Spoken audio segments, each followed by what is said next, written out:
Willow by Anna Akhmatova, translated by Jennifer Reeser. And a decrepit handful of trees, Alexander Pushkin. And I matured in peace, born of command, in the nursery of the infant century, and the voice of man was never dear to me, but the breeze's voice, that I could understand. The burdock and the nettle I preferred, but best of all the silver willow tree. Its weeping limbs fanned my unrest with dreams. It lived here all my life obligingly. I have outlived it now, and with surprise, there stands the stump. With foreign voices other willows converse, beneath those skies, and I am hushed, as if I'd lost a brother. It is funny that my two favourite characters in Pathologic are emblematic and representative of two very different things. The first character is, of course, Daniil Dankovsky. He is representative of medical science, scholarly pursuit, a dogged determination to never give up. Yet he is also somewhat emblematic of the colonizer figures that have crushed and yoked the local populace. It is his beliefs that oppose the liberation of the kin, the people of the steppe. Aspity is, of course, very much the opposite, and not just in her character's memorable and expressive means by which she opposes the bachelor. He is, of course, infamously the prickly prick who will bury us all in her eyes. He is a fop, a nonce, but beyond that, Aspity recognises what the bachelor brings to town with a clarity that few other characters show. Or, to put it another way, Aspity is one of the few characters who is allowed to tell the bachelor that his ideas are damaging or perverse and will result in the further degradation of the human spirit. The human spirit, I think we can all cycle around all day and argue what it means to be human. Aspity, for her part, believes in the centrality of the earth as a functional part of the human spirit. For her, the earth is visibly, demonstrably sentient, and this is, in fact, an irrefutable part of her character. She is made from the earth, allegedly given life and sentience by Isidore Burak after his defeat of the first outbreak, and is, in some sense, a symptomatic construction of the oppression of not just the indigenous peoples in Pathologic, but the earth, Mother Bodo, herself. And that is what I want to talk about first. So the way in which Aspity is presented is, in some way, colonizing, at least in the English version of the script. Aspity as a name is a corruption of Saba Otun, or Saba Uspte, in Pathologic 2. In the original English translation, she went by Ospina, which, I think just by coincidence, because it's a Hispanic surname, means vinegar. Her name in the Russian translation means poxmark. We understand and relate to her. We address her by the way the local townsfolk do. Aspity is meant to evoke the word spite, as well as the words asp, as in the snake, and spit. Aspity, in that corruption, is a hateful figure, despite her presence as a helping hand figure for the kin, an altruist of sorts. A good person, as Katerina Saburova calls her in the first game. Yet for us as players, Aspity is often presented as distant, as someone who is inherently untouchable, who is always placed, if not in opposition, then at least at an angle to us as players. Indigeneity and names are closely interlinked, and the language of power in a particular place is often the language chosen to render the landscape, and people within it. Ngugi's 1986 collection of essays, Decolonizing the Mind, speaks to how we understand language in a colonized setting. He says that in day-to-day life, the colonized use their own natural language, but in places of colonial authority and power, such as schools, government areas, etc., the colonized are forced to meet the colonizers by speaking their language. Thus, Ngugi brings up this really wonderful turn of phrase, saying, on a larger social scale, it is like producing a society of bodiless heads and headless bodies. In other words, there is a sinister artifice going on. In the case of the fictional world of the kin, they speak the inherently more lowbrow language in the eyes of the townsfolk, whereas the townsfolk's language is the one that all the protagonists assumed to speak. This is clearly evidenced with the first day quest given by Vlad the Younger, wherein the bachelor can encounter a butcher whose language appears guttural, and who can be killed for speaking a language the player does not understand. Artemi is, I think, the only one to bridge these two worlds successfully. But that first day quest as the Bachelor, which coincidentally is where we meet Aspity for the first time, is where we encounter someone that is demonstrably normal, yet someone the Bachelor cannot understand, and whom we as players can essentially provoke into killing. In the traditional approach to playing a video game, we enact the set of rules in our own mind: kill or be killed. So players will often elect to fight and kill an already provoked and somewhat confused man, rather than simply turn and leave the room. This is how simply empathy can be enacted in play. Aspity is demonstrably an altruistic figure towards the kin, as I've said, and who are an already disenfranchised group within town. This, for many players, may come across as slightly strange. She is wonderfully snarky and bitter, and yet she runs a hospice for the disillusioned. This is more obvious in the second game, of course. And it's not just kin who show up there. Aspity is a soothsayer, someone who can provide healing words to those who need them most. Again, language is a key component of how we can see Aspity and how we engage with her as players. Artemi in Pathologic 2 is drawn to her and even enacts what she does at one stage, having to go and soothsay for her, filling part of her role, understanding what it means to be a part of the community of the kin. It is hard to overstate the importance of Aspity's relations with Artemi. She loves him and hates the Inquisitor. There is perhaps a traditional romance of sorts going on there within the narrative. But the two characters are in some ways also aspects of each other, or distortions of one another. How do we engage with Aspity? If we turn down the opportunity to heal the child in Pathologic 2, Aspity feels the obligation to do so herself instead, even trying to challenge Artemi's right to do so. If you allow Aspity's challenge to defeat your own courage and your own knowledge, she will go in and try to heal the child and may die as a result of that action. So it is not ultimately just Artemi she is interfacing with, is it? This is a game we are playing, and it is our choices that complicate our relationships to the characters. In Aspity's case, Aspity is a challenge more than anything. The town that has shaped itself around Aspity, or the town in which she is forced to live, is a town that we could argue fits into this idea of the modern. Yet modernism is a subjective idea. A scholar, Tang, talking about Lu Xun's Diary of a Madman, says a fundamental philosophical problem underlying the post-enlightenment mode of experience becomes the securing of self-reassurance for the modern subject. We should also consider his further expansion of this idea that modern subjectivity has to constantly assert its identity, and in seeking self-affirmation it needs an other that can be regarded and mastered into an object. For Aspity's existence, this is certainly true. If we want to recognize and reconcile the two worlds, we have to stop thinking intrinsically of the town and the kin as two diametrically opposed worldviews and as something that can obtain synthesis.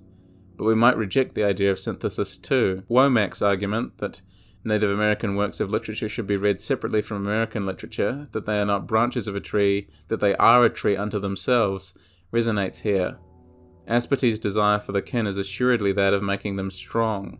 Susan Stanford Friedman says that modernism involves a powerful vortex of historical conditions that coalesce to produce sharp ruptures from the past that range widely across various sectors of a given society. The velocity, acceleration, and dynamism of shattering change across a wide spectrum of societal institutions are key components of modernity as I see it. Change that interweaves the cultural, economic, political, religious, familial, sexual, aesthetic, technological, and so forth, and can move in both utopic and dystopic directions. I hope this sounds very much like Pathologic to you. Pathologic seems to be intending us to think in terms of this rupture, of a town emerging into a new modernism, whatever that may look like. Modernity is not just Western, it can be indigenized as well. People can relate to the modernist trappings of society in new ways. Aspity seems to. She recognizes the position she is in, and must work hard to get out of it. The encounter with the kin toward the end of Pathologic 2, where they ask Artemi to save them, shows the position of weakness that the kin are ultimately negotiating from. Their strength is not present. Their ideas, along with their population, are on the decline.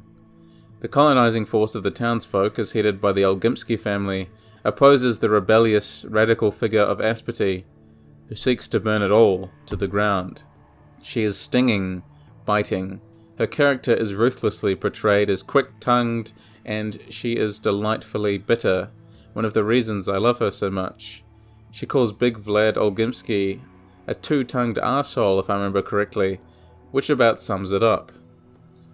Aspity, much like the Earth, is also a shapeshifter. The original game's character concepts list her essentially as this kind of shape-shifting figure. Either an adult or a child, either a girl or a boy, either human or not, everything about Aspity is uncertain, even her name. Her eyes change colour, moss green, dark grey, brown. Her expressions are calm, yet her face subtly changes if you keep your eyes locked on it. Her lips are pallid, the eyes are looking down. She has a beautiful auricle, small and delicate, with a small lobe. While I have been using she/her pronouns, as that is what the game specifically gives her, Aspity also feels in some way genderless, as befits someone who aligns with the Earth itself. She is fluid, ever-changing. Her goal is described as being one that mere mortals cannot comprehend, and her dress sense changes with her own fancy. Her fashion style is incomprehensible. Sometimes she would dress decently, other times she covers herself in rags, says the character concept. I certainly like to read her character as queer and non-binary, as someone who experiments with presentation, clothing, and gender roles and social norms. Despite the way we could argue that she still fills certain roles, like the wise woman, she also subverts them. She is really genderless perhaps by necessity because she is not strictly human, but she is given feminine pronouns by the kin because of her presence as that wise woman, an almost maternal, caring figure. When talking about herself as the possibility of being the Shabnak Adir, she gives male pronouns for the Shabnak. The Bachelor can call this unusual, but Aspity responds by saying, "I don't believe the man-eater is a woman. Anything is possible, of course, but I think it's sexless." Aspity therefore represents the Earth in perhaps the most natural way possible, by shedding gender roles and moving between many different ideas of how one can present oneself. She also sounds suspiciously like me, which may be one reason I like her so much. Aspity drinks a lot of milk and has a strange way of talking. She acts as someone who is completely absorbed in their objective and only rarely remembers that the outside world exists. What a role model. Just waiting on Aspity to make some video essays so I can copy her style. The character document for Aspity also gives this amusing anecdote that I thought was worth noting down. She can wake up in the middle of a street, pull a stranger by the button of their coat, and, while acting all buddy-buddy, demand they explain what kind of spices are preferred by the local pork butchers in this particular season. I don't know why, but that's just a joyous little snapshot to me. It is also worth noting a central aspect of Aspity's character is her relationship to Clara. Aspity was, much like Clara, formed in response to the plague. In Aspity's case, this was the plague that Isidore Burak beat back with extreme preventative measures. In Clara's campaign, Aspity feels almost devoid of purpose, or at least devoid of the same fight that she had in the previous campaigns. Whereas in Artemy's campaign she is a helper, and in Bachelor's campaign a delightful hindrance. In Clara's you truly begin to understand just what Aspity is, and how the town really only bought itself time against the plague.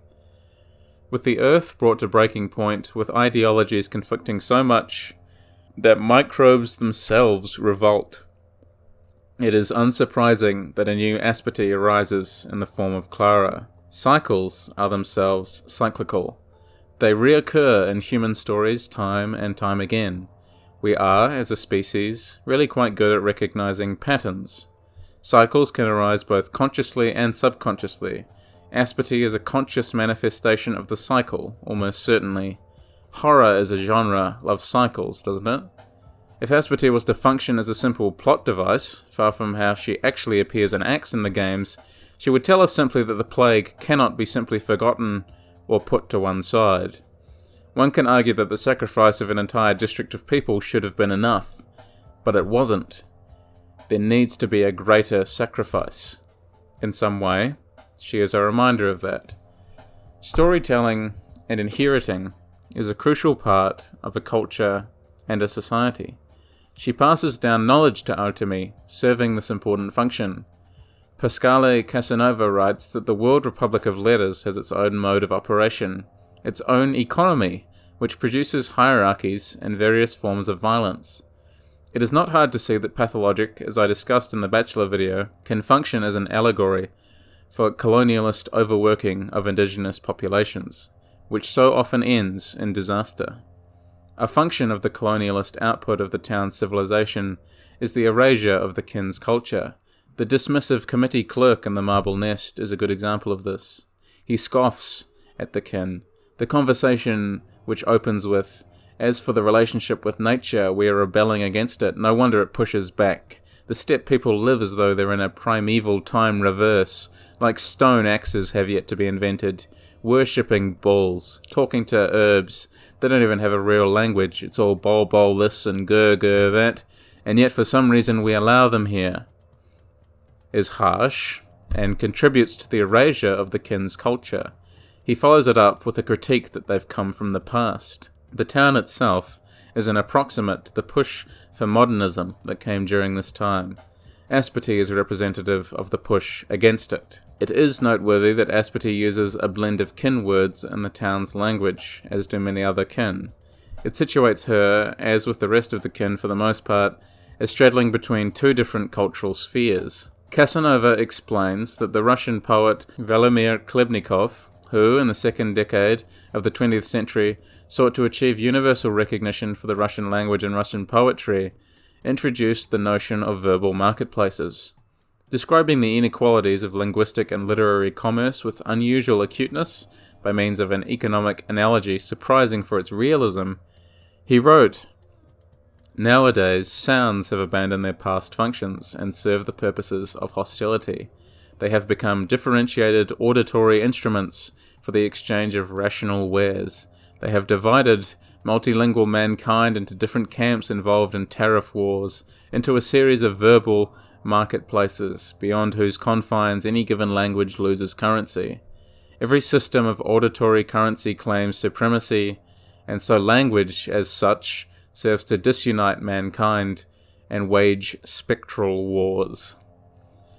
Putting aside whether we can agree with this assessment as a whole, Aspity wages a spectral war indeed. She fights against the language that corrals the kin, but cannot make her case to the player without using the language of the town. The use of language as a function of power and of authority is a complex issue. In reality, academics of colonized nations must decide whether or not they write in their own native language to breathe life into it, but perhaps restrict its audience to people who do not need to hear their arguments, or argue in the colonizer's language, thereby validating that language as the language of power. We can call this, as Lisa Lowe and Chris Manjapara do, the coloniality of language. Aspity finds herself in a difficult place, suffice it to say, but the coloniality of language extends to our definition of humanity in the context of Pathologic. What does it mean to be human? Aspity is a direct refutation of this kind of question, a character that asks if the Earth can function as human. Can we recognize the Earth, the beaten, broken, hurt Earth that the town has ravaged, whether directly or indirectly, as human? Comparativity is a theme running through Pathologic, but comparativity is also harmful. Can we recognize that to compare one thing to another, that one of those things must inherently be othered? Is there a framework which we can use to relate to others beyond just direct comparison? Perhaps we need to recognize, perhaps as Aspity does not, that we have to recognize the interdependence and the relatedness of constructed communities, as Lowe and Manjapara put forward. But Aspity does not necessarily advocate for this kind of unity. She is all for the Earth. But humans, at least the humans that she opposes, such as the Olgimskis, seem to be all for themselves as well. Can we really begrudge her that rage, that selfishness? Is it selfish for the Earth to ask people to change? Despite her potential oddities and alleged eccentricities, people still listen to her. People still trust her, even if she shows visible distaste for the world and everything around her. It is because she is so wise, because she shows reverence for the places she lives, and that is more respect than many give. Blood dumped into the river on an industrial scale, polluting it. People who like to walk the steppe jammed into crowded bunkhouses, all for the sake of profit. Aspity is oppositional to that. Despite her hateful or questionable qualities, it is hard not to admire her. My path was called Earth, she says. That Akhmatova poem I opened the video with, Willow, aligns with Gerard Manley Hopkins' Binsey Poplars in sort of an early eco-poetry. And the idea that things are passing, that they are changing quickly, that the Earth itself seems to be in profound danger. The Earth and the people who have an alternative view of her than the townsfolk. Hopkins writes, Binsey Poplars, Felled, 1879. My aspens dear, whose airy cages quelled or quenched in leaves the leaping sun, all felled, all are felled. Of a fresh and following folded rank, not spared, not one. That dandled, a sandaled shadow that swam or sank on meadow and river and wind-wandering, weed-winding bank. Oh, if we but knew what we do, when we delve or hew, hack and rack the glowing green, since country is so tender to touch, her being so slender, that like the sleek and seeing ball, but a prick will make no eye at all. Where we, even where we mean, to mend her we end her, when we hew or delve. Aftercomers cannot guess the beauty been. 10 or 12, only 10 or 12, strokes of havoc unselve. The sweet, especial scene, rural scene, a rural scene. Sweet, especial, rural scene. Both poems are bittersweet, reflective of a thing that is past. For both of these poets, a felled tree is the death of a significant personal monument. Walking along the road of your hometown, you might be disturbed to find that even one tree was gone, something that brought colour and life to an otherwise man-made area. We often forget, or at least underappreciate, the impact that nature has on cityscapes, and in doing so we can miss what was right under our noses until it is gone. I remember being weirdly, bitterly upset about the loss of a patch of trees near to my high school, in part because my year was the last year to be able to go up there and build huts in it. The Hopkins and Akhmatova poems conjure that feeling, and conjure Aspity, to me. Yet also, Akhmatova's poem is particularly Aspity in how it draws death to the surface. As the Young Poets Network argues about the poem, the title itself is ambiguous. Willow is a natural image suggesting life, but it can also simultaneously connote death. Willow is a common coffin material. Akhmatova's use of language as an ambiguous tool is a theme throughout all of her poetry, and allows for her writing to take many forms. She is a delightful poet who illustrates our propensity to distance ourselves from other human beings, and withdraw into the earth. While I asked if we can see humanity in the earth, can we also find natural solace in human beings? Aspity encourages these kinds of questions merely by existing within the game world. Your answer will likely be totally personal and different to the next person, but these videos are supposed to create those moments in you, moments of wonder and curiosity. And the voice of man was never dear to me, but the breeze's voice, that I could understand, Akhmatova writes. She was kin with the breeze, but fondest of the willow. When that willow goes, she loses something important in herself. The absence of the polyhedron in the skyline and the diurnal ending for Pathologic 2 is perhaps similar to that absence of trees, the death of a miracle, the vanishing of a willow tree that was there one day, but gone the next. For all that Aspity despises what it represents for civilization, it is still the thing symbolizing miracles, symbolizing the ongoing power of the earth. The polyhedron, for all its posturing about being high in the sky, is still, by necessity, rooted in the earth. When you elect to save the town, Aspity herself fades away and decays. She becomes, once again, the earth. She was always the earth, but now she is destined to become inactive. Whereas Pathologic 2's nocturnal ending reinvigorates miracles and makes the earth an active force again, something that can speak and move and breathe for itself, something that can defend itself from mankind, the diurnal ending reduces the earth to a passive observer. It reduces Aspity to less than a miracle. She is left to crumble back to dust, to wherever she came from. But in order to save the Earth, we must make the awful decision to destroy people. People become one again with the Earth, people subordinate to the planet.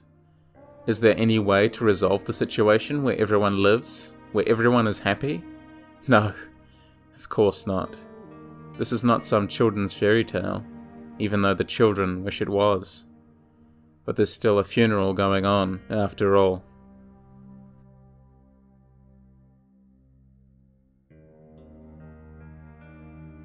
Man, this was hard.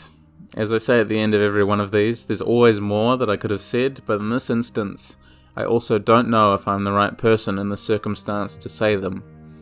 I've been exhausted and harrowed by this last month, for reasons I'm not really sure I can adequately explain, but I have indeed been exhausted nonetheless. The fact I caught COVID was just icing on the cake. So the fact that I still managed to produce this, a video that I am exceedingly proud of, is still one that I will stand by fondly. I also apologise for the long wait in between these pathologic character analysis videos. I recognise that they haven't been, shall we say, as punctual as I'd planned them on being, but I still got this one over the finish line.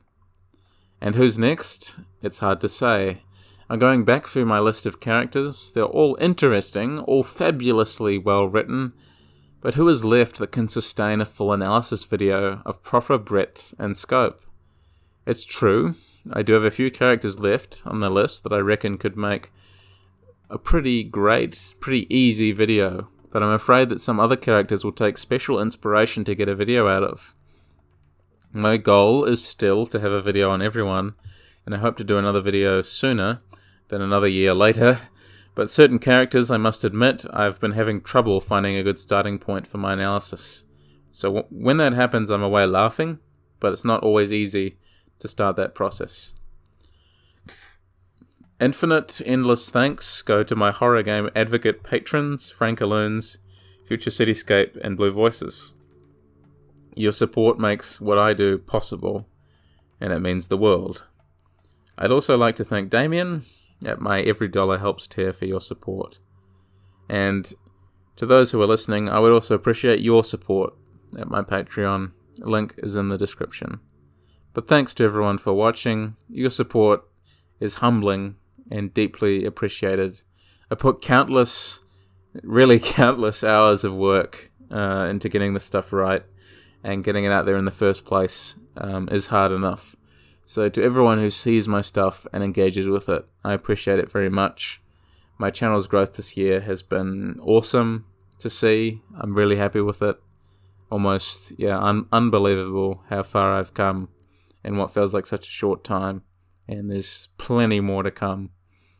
Not planning on stopping anytime soon. Lots in the pipeline. So I hope you're looking forward to it. Stay safe, everyone. See you next time.